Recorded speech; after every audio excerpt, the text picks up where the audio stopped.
Deus, ele sempre fez questão de revelar o seu cuidado ao seu povo, porque Deus, ele ama o seu povo. Deus, ele ama a sua igreja. E, aliás, nós estamos estudando exatamente sobre o povo de Deus. E hoje nós vamos terminar a série de mensagens que nós temos pensado, 5 mensagens, nos 6 versículos do capítulo 4 de Efésios. Convido você a abrir a sua Bíblia em Efésios capítulo 4 e vamos ler este texto. Efésios 4. Como vamos terminar hoje, vamos ler de 1 a 6.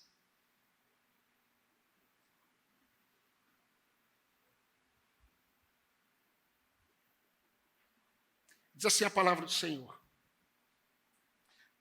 Por isso eu, prisioneiro no Senhor, peço que vocês vivam de modo digno ou de maneira digna da vocação a que vocês foram chamados, com toda humildade e mansidão, com longanimidade, suportando uns aos outros em amor, fazendo tudo para preservar a unidade do Espírito no vínculo da paz. Há somente um corpo e um só Espírito, como também é uma só esperança para a qual vocês foram chamados. Há um só Senhor, uma só fé, um só batismo, um só Deus e Pai de todos, o qual é sobre todos, age por meio de todos e está em todos. Convido você a orar comigo neste momento. Senhor, te louvamos porque até agora nós cantamos louvores ao teu nome. Nós lemos a tua palavra que tanto nos conforta. Nós oramos ao Senhor porque cremos que o Senhor ouve as nossas orações. E neste momento a tua palavra ela foi lida, ó Deus, para a tua igreja. E eu peço que o Senhor me use, mesmo com todas as minhas fraquezas e fragilidades. Me use para transmitir a palavra que edifica o teu povo, santifica a tua igreja e fortalece a fé dos irmãos. É o que eu te peço, Senhor, no nome de Jesus Cristo, o nosso Salvador. Amém, Senhor. Amém. Eu creio que muitos irmãos vão concordar comigo que um dos momentos mais tristes que nós vivemos nesses 6 anos de igreja foi o período em que nós não tivemos condições de nos reunir devido à pandemia. Foi o momento mais triste na minha caminhada cristã como crente em Jesus Cristo. Foi muito triste. E nós, irmãos, experimentamos algumas coisas, não apenas no período da pandemia, mas principalmente depois da pandemia. Algumas coisas aconteceram com a igreja no período da pandemia e surgiu um pensamento muito forte após a pandemia. Porque a vida home office, a facilidade e a privacidade da vida online incentivou um pensamento de que é possível viver sem estar presente. E é interessante, meus irmãos, porque nós ouvimos, a partir daí, algumas realidades. Nós ouvimos sobre irmãos que não voltaram mais para suas congregações, irmãos que não voltaram mais a congregar.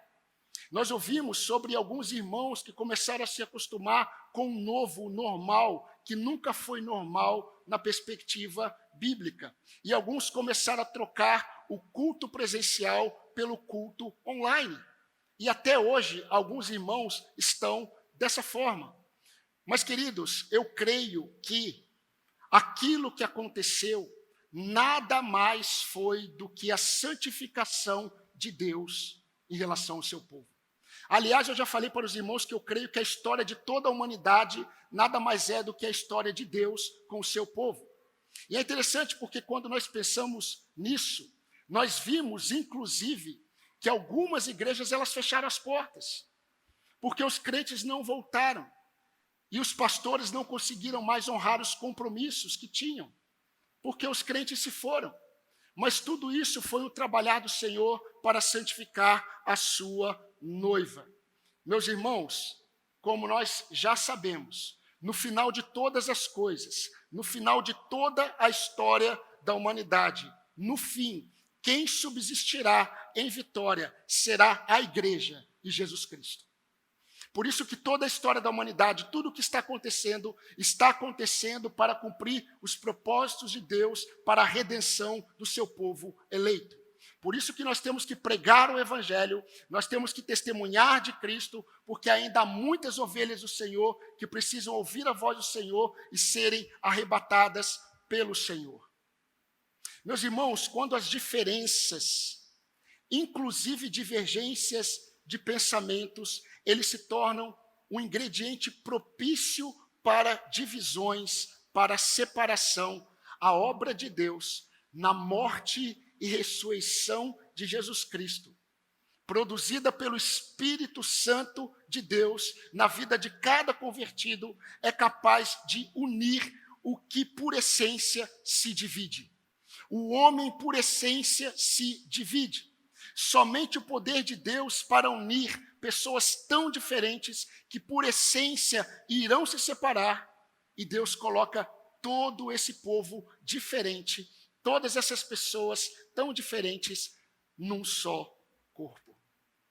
E é com isso em mente que Paulo lança aos irmãos de Éfeso uma súplica. Como prisioneiro no Senhor, eu suplico a vocês que vocês vivam de modo coerente com o amor que alcançou cada um de vocês. E nós começamos a ver domingo passado, no versículo 4, uma lição que, na verdade, essa lição, ela continua sustentando o que Paulo trata no versículo 5 e 6. Na verdade, o versículo 5 e 6 fundamenta tudo aquilo que Paulo falou até agora, dos versículos de 1 a 6. E a lição que estamos observando é a seguinte, que a preservação da unidade da igreja, ela se explica na nova natureza dos salvos. E a nova natureza dos salvos, ela é comunitária. Nós temos que entender isso. Nós temos que entender que não existe esse novo ambiente de vida cristã em que os crentes eles ficam em casa assistindo o culto pela sua televisão ou pelo seu computador. A natureza dos salvos ela é comunitária. E Paulo vai sustentar os versículos agora 4, 5 e 6. Spurgeon, ele disse com razão, na verdade, é difícil discordar com este pregador. Ele disse que Deus não nos amou porque ele entregou o seu filho. Ele entregou o seu filho porque nos amou. É isso que a Bíblia diz. Ele entregou o seu filho porque nos amou. Ele não nos amou porque entregou o seu filho. O sacrifício de Jesus Cristo, meus irmãos, para salvar pecadores, é a maior evidência do amor de Deus. É a maior revelação do amor de Deus pelos homens. Foi o que Paulo falou no capítulo 1 e capítulo 2 de Efésios. E nós poderíamos resumir, eu tentei resumir em uma expressão, esses 5 sermões, inclusive o de hoje. E a expressão seria a seguinte: aqueles que foram alcançados pelo amor devem viver de modo coerente com esse amor no ambiente fraternal. É o que nós temos observado, queridos, nesses 5 domingos consecutivos. E Paulo explicou como. Paulo já disse como isso acontece: com toda humildade, com toda mansidão, com longanimidade, suportando uns aos outros em amor, cada um se esforçando para preservar a unidade do Espírito pelo vínculo da paz. Aí, a partir de agora, do versículo 4, ele fundamenta o porquê nós devemos viver de modo digno dessa vocação. Por quê? Ele diz que a natureza da igreja, que é comunitária, ela existe numa unidade maior. A unidade entre o Pai, o Filho e o Espírito Santo. Ou seja, a vida de cada crente, você que é crente em Jesus Cristo, a vida de cada crente está ligada à vida comunitária, com outros salvos pela obra do Pai, do Filho e do Espírito Santo. Os crentes deveriam valorizar a igreja, porque a igreja está fundamentada na unidade do Pai, do Filho e do Espírito Santo. E as três pessoas da Trindade agiram para a salvação de todo aquele que crê. É algo muito poderoso. A igreja é algo muito poderoso. A igreja ela é muito amada por Deus, porque a igreja nasceu em Deus, a igreja subsiste em Deus e a igreja é para a glória de Deus. Ai daqueles que falam mal da igreja de Cristo.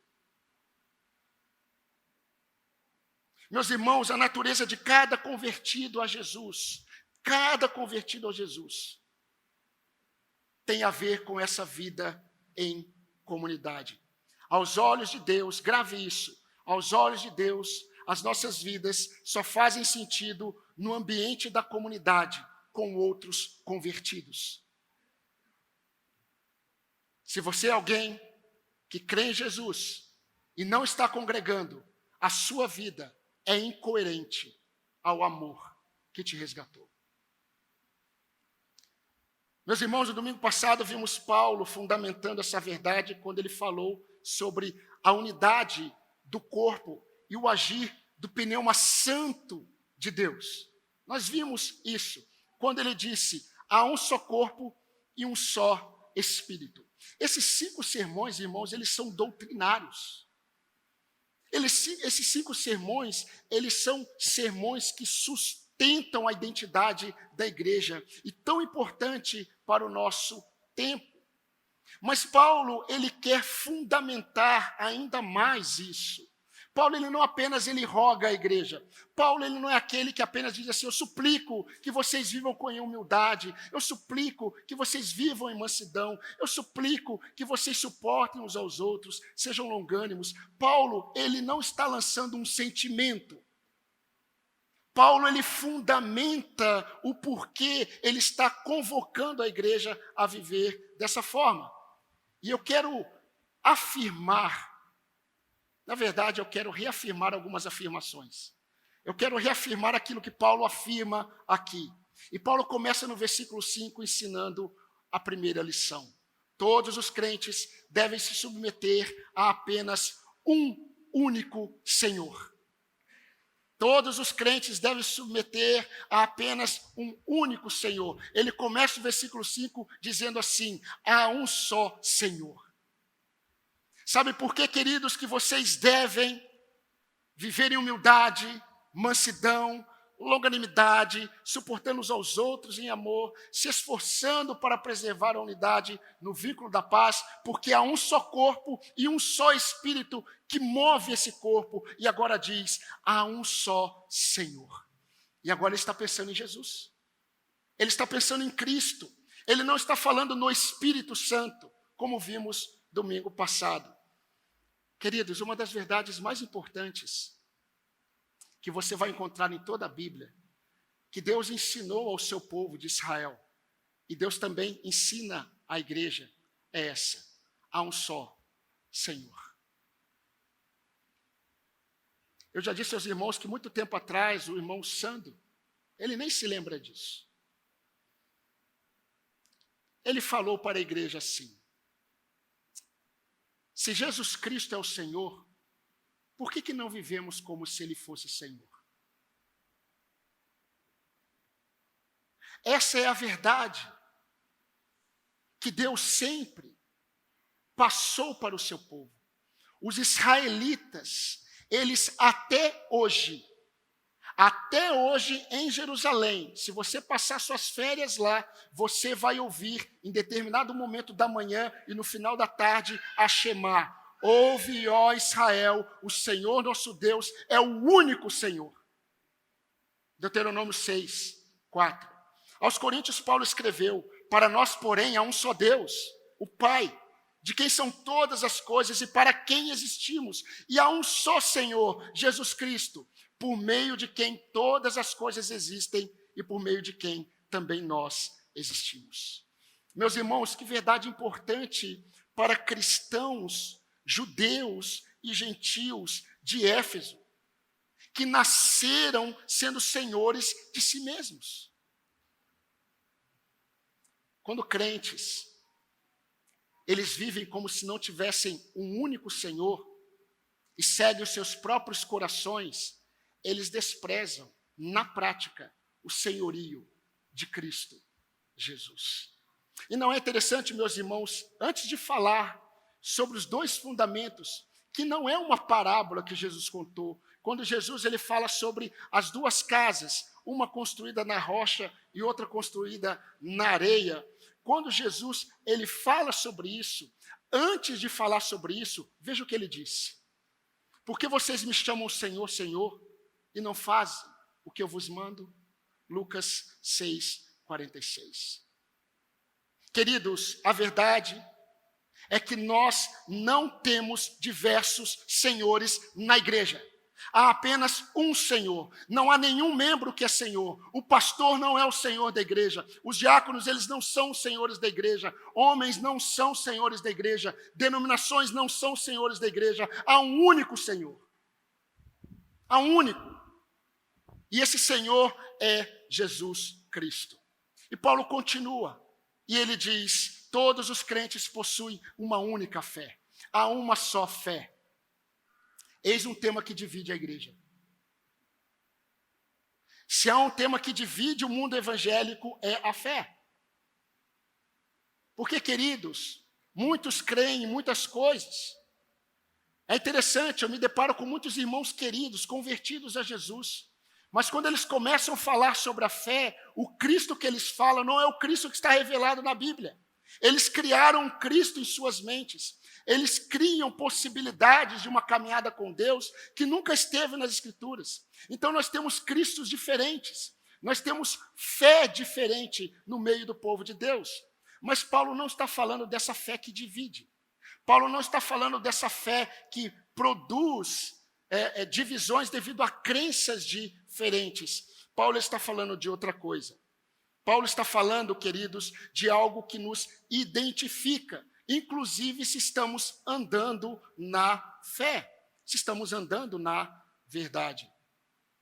Deus disse que o justo viverá pela fé, mas não é qualquer fé.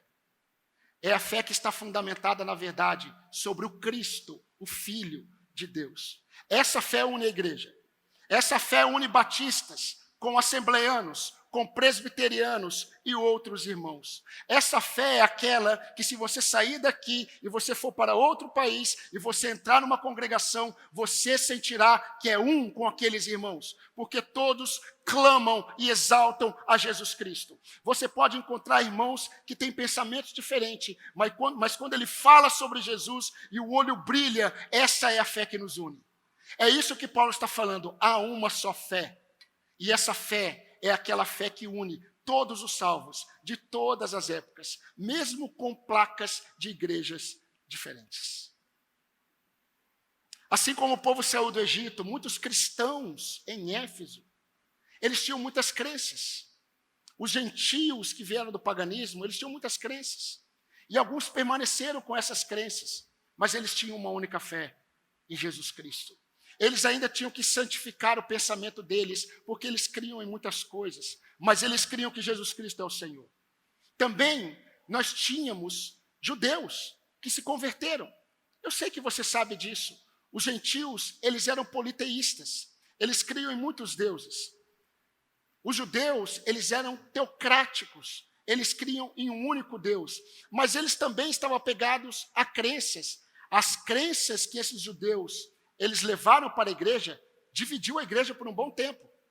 Leia Colossenses capítulo 2. Paulo vai falar contra essas coisas. Mas o que Paulo está dizendo é que, para uma igreja formada de gentios e judeus convertidos, há uma só fé. Isso nos une. Meus irmãos, os crentes são salvos pela graça, mediante a uma única fé. E a fé que salva.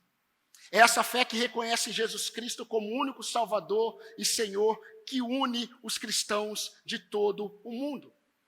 E como eu disse, queridos, mesmo com algumas diferenças, o que Paulo está nos conduzindo aqui é para mudarmos a nossa forma de olharmos para irmãos. Irmãos que têm Jesus Cristo como seu Senhor, mas talvez não tenham as mesmas crenças que nós em muitas coisas. Nós não podemos diminuí-los. Nós não podemos achar que somos superiores a eles. Sabe por quê? Porque há uma só fé que nos une. É a fé em Jesus. Pensando nessa fé foi que Paulo escreveu aos Coríntios. Examinem-se a vocês mesmos e vejam se vocês ainda estão na fé. Na fé que nos alcançou. 2 Coríntios 13, 5. Terceira afirmação de Paulo. Todos os salvos receberam uma única identificação. Há um só batismo. Eu acho muito interessante como Deus ele usa os recursos de linguagem para ensinar o seu povo. A Bíblia vai dizer que o povo de Israel, de forma figurada, quando eles passaram pelo Mar Vermelho, todos foram batizados por Deus. Eles foram batizados na nuvem e no mar. Isso é interessante. O que isso significa? Significa que eles simplesmente passaram pelas águas? Não. O que Deus está falando é que a identificação daqueles que andam com Deus está no batismo. O batismo tem a ver com identidade. Todo aquele que está em Cristo, ele é identificado no batismo. O batismo nas águas identifica que o ex, agora convertido, ele morreu para a sua velha vida e ele ressuscita com Cristo para uma nova vida. Isso é a identificação do cristão. Mas eu não creio que Paulo está pensando nesse batismo. Paulo não está pensando no batismo das águas quando ele diz há um só batismo.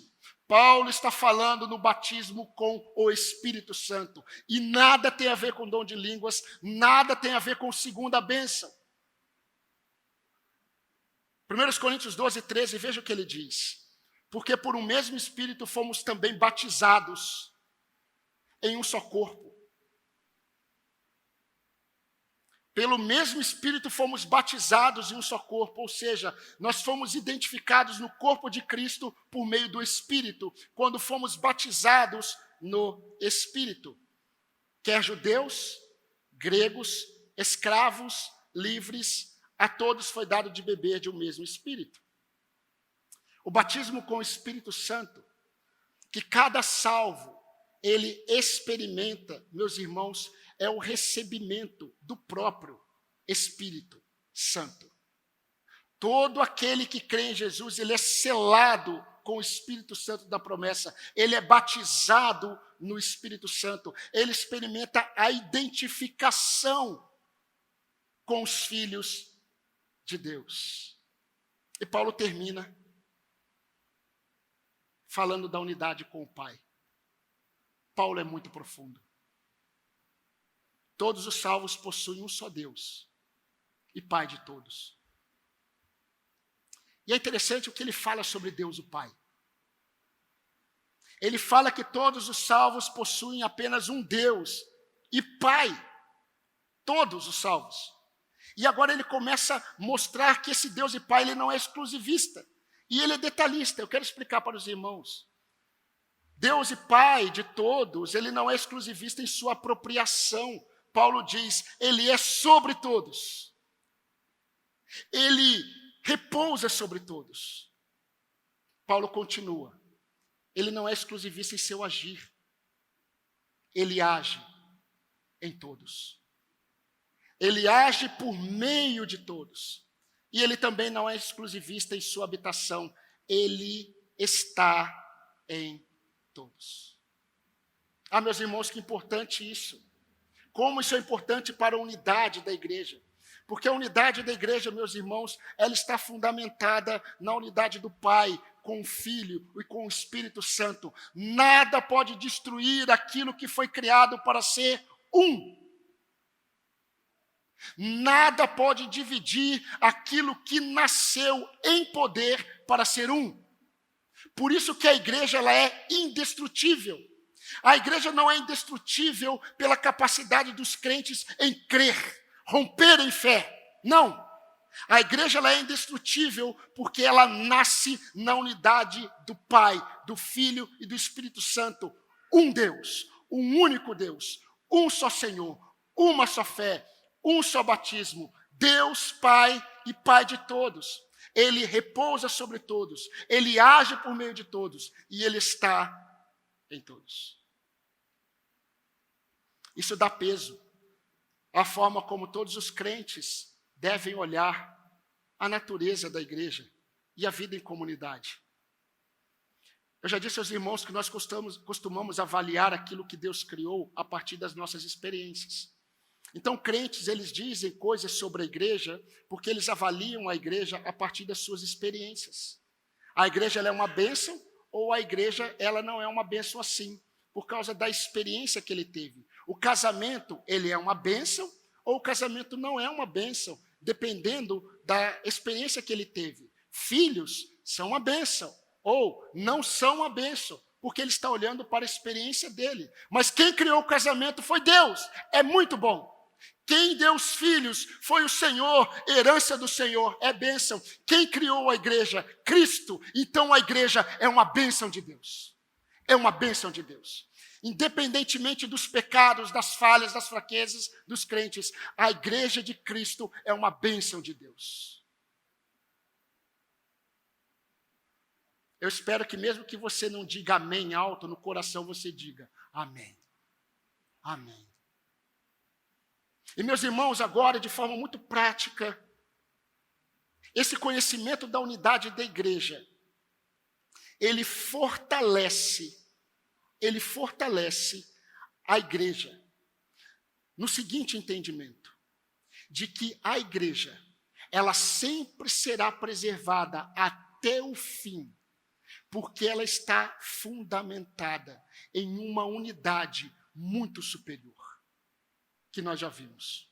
Então eu gostaria de reforçar rapidamente alguns pensamentos. Primeiro, a unidade de pessoas tão diferentes é possível.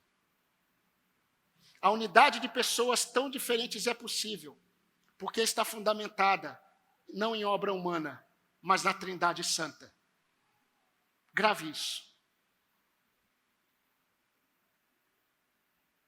Talvez você não tenha passado por muitas experiências com a igreja. Experiências tristes. Eu me deparo com muitos crentes que experimentaram tantas coisas nas igrejas. Hoje há um número muito grande de crentes que não congregam mais por opção, decepcionados. E eles acham que a igreja não é um lugar digno para eles, porque a igreja é um lugar de hipocrisia, de pessoas falsas. Ah, meus irmãos, os crentes quando afirmam isso, eles negam Cristo. Eles desonram a Deus. Porque aquilo que Deus criou está fundamentado nele, é para a glória dele. E nada destruirá. Nada destruirá. Segunda verdade. Se todos os irmãos estão no mesmo corpo, isso é muito prático.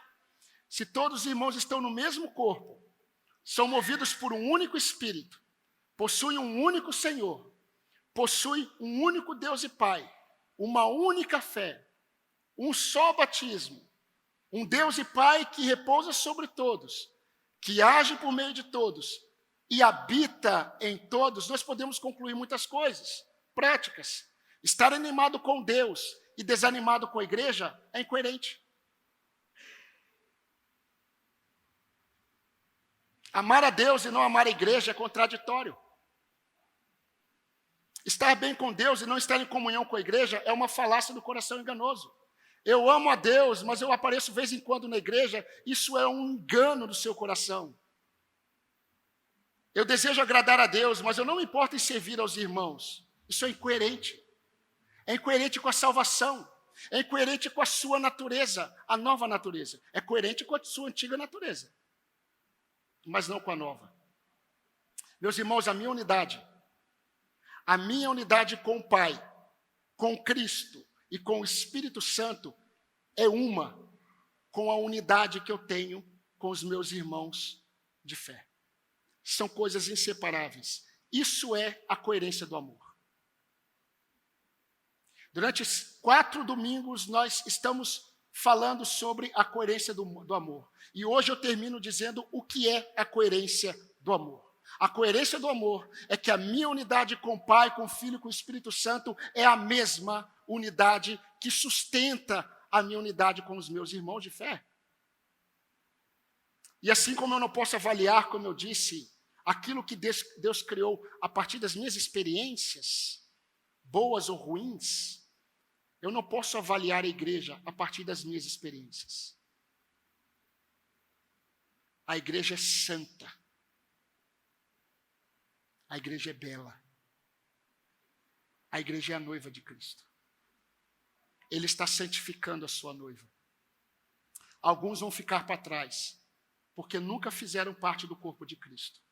Alguns vão ficar pelo caminho, porque nunca pertenceram ao caminho. Alguns, eles vão se assustar com a volta de Cristo, tendo o nome arrolado na membresia de uma igreja, mas nunca tiveram o nome arrolado no livro da vida. Por isso, meus irmãos, que a forma como o crente ele vê a igreja é a forma como ele vê Cristo. Ele diz que não, mas na verdade é isso. Porque são duas realidades que coexistem, não se separam. Por isso, meus queridos, eu não posso tratar meu irmão como um estranho. Seja quem for. Eu não posso tratar como um estranho. Eu não posso desprezar o meu irmão como se ele não tivesse o mesmo valor para o Senhor. Nenhum irmão, de nenhuma denominação, nenhum irmão. Eu não posso desvalorizar o zelo que eu devo ter pelos meus irmãos e pela igreja. Meus irmãos, Jesus ele é tão zeloso pela igreja que ele morreu por ela e ele a santifica, ele a alimenta, ele a preserva. E como nós não podemos, da mesma forma, nós não podemos deixar de ser zelosos pela igreja. E ser zeloso pela igreja não é ser zeloso pelo templo. Isso é consequência. Ser zeloso pela igreja é ser zeloso pelos irmãos. Queridos, nós temos que tomar muito cuidado, porque nós julgamos pelo que nós vemos. Pessoas podem ser ativas nas coisas da igreja, mas não se envolvem com a igreja. Porque se envolver com a igreja é estar envolvido com pessoas, não com eventos, não com agenda. Pessoas podem estar fazendo muitas coisas no templo, mas não estão envolvidas com a igreja de Cristo, porque não se envolvem na vida dos irmãos. A igreja é um organismo vivo, é o corpo de Cristo. E ele cresce. Ele cresce. Eu não posso querer minha dívida perdoada, sendo que eu não perdoo a dívida do meu irmão. Leia a parábola do servo credor, do credor incompassivo, na verdade, que era um servo. Está lá em Mateus 18, 23 a 35. Ele foi perdoado, mas quando ele encontrou com alguém que devia para ele, ele não quis perdoar. Eu não posso, meus irmãos, evitar, preste atenção nisso. Eu não posso evitar servir e abençoar os meus irmãos. Eu não posso. Eu não posso abraçar uma vida cristã solitária e egocêntrica. Isso não tem a ver com a sua nova natureza. Isso tem a ver com a velha natureza. Eu não posso desconsiderar a obra do Pai, do Filho e do Espírito Santo na igreja ao não me envolver. A não me envolver com o crescimento dos irmãos. Eu não posso desejar que os outros façam por mim o que eu não faço pelos outros. Eu já contei para os irmãos uma experiência que eu tive aqui nessa igreja. Certa vez, uma família chegou para mim e disse assim: pastor, nós gostamos muito da palavra, mas nós não vamos ficar porque nós não fomos bem recebidos aqui. Nos sentimos isolados. Ninguém fala com a gente. Eu fiz a seguinte pergunta: se essa igreja fosse formada de membros todos iguais a vocês, eles seriam bem recebidos? Sabe o que eles disseram? Pastor, com certeza não. Não deseje que os outros façam por você aquilo que você não faria pelos outros. Isso é incoerente, isso é hipocrisia, isso é religiosidade. Eles não ficaram. E eu louvo a Deus por isso. Louvo a Deus. Eu tenho orado e pedido a Deus para que Deus santifique essa igreja. E nessa santificação do Senhor, o Senhor remove pessoas. O Senhor traz pessoas e remove pessoas. Não significa se alguém sair daqui, foi Deus que tirou, tá bom? Não julgue. Talvez alguém saia nesse momento de mudança, mas não significa que Deus tirou. Mas eu tenho pedido isso. E tenho pedido para que Deus traga pessoas que são dele, que serão convertidas, crescerão. Mesmo pessoas difíceis, não importa. Se são dele, nós vamos amar. Nós vamos amar. Eu não posso ignorar o meu dever de edificar, fortalecer e abençoar qualquer irmão. Sabe por quê? Sabe por quê, queridos, que eu não posso? Porque o mesmo Deus e Pai que me amou, o mesmo Cristo que me resgatou, o mesmo Espírito que me regenerou, Ele fez o mesmo pelos meus irmãos. Eu quero dar peso àquilo que Cristo dá. O que eu faço contra o meu irmão, eu faço contra Deus. O que eu faço pelo meu irmão, eu faço em honra a Deus. Preste atenção no que o nosso Senhor, Jesus Cristo, disse aos seus discípulos. Porque tive fome e me deste de comer. Tive sede e me deste de beber. Eu era estrangeiro e vocês me hospedaram.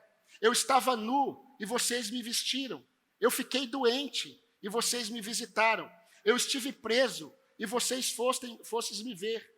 Então os justos lhes responderão dizendo: Senhor, quando te vimos com fome e te demos de comer? Ou com sede e te demos de beber? E quando te vimos estrangeiro e te hospedamos? Ou nu e te vestimos? E quando nós te vimos enfermo ou na prisão e nós fomos visitar o Senhor? O rei respondeu: em verdade vos digo que quando vocês fizeram a um desses pequeninos irmãos meus, a mim vocês fizeram. O que você faz de bem para o seu irmão, você faz para Cristo. O que você faz contra o seu irmão, você faz para Cristo.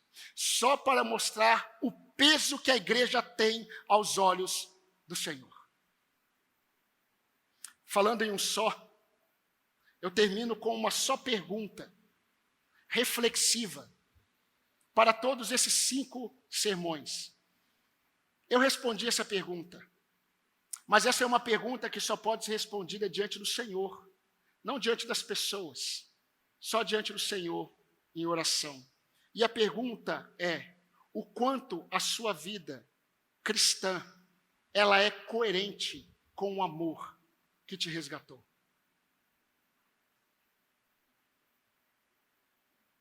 O quanto a sua vida cristã, ela é coerente com o amor que te resgatou?